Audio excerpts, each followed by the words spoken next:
J'ai intitulé cela Pas d'héritage sans la mort de Jésus-Christ. Hébreux 9, versets 15 et 16. Et c'est pour cela qu'il est le médiateur d'une nouvelle alliance, Amen. afin que, la mort étant intervenue pour le rachat des transgressions commises sous la première alliance, ceux qui ont été appelés à recevoir l'héritage éternel qui leur a été promis. Donc, nous avons reçu l'héritage éternel qui nous a été promis par la foi en Jésus-Christ.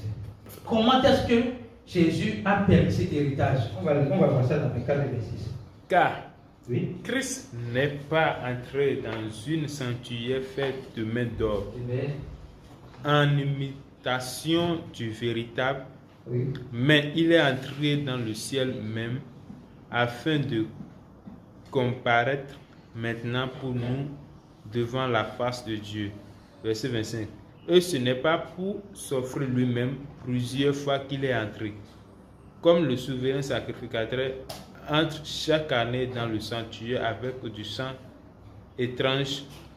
Autrement, il aurait fallu qu'il eût souffert plusieurs fois depuis la création du monde, tandis que maintenant, à la fin des siècles, il a apparu une seule fois pour abolir le péché par son sacrifice. Alléluia.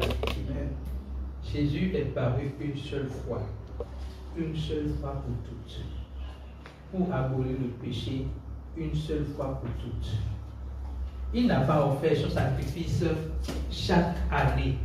C'est que Seigneur Jésus, ceux qui croient que le salut n'est pas éternel n'ont pas compris ce verset.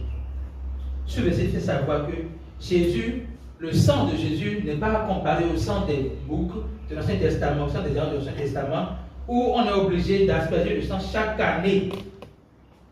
Chaque année. Mais ici, c'est une fois pour toutes.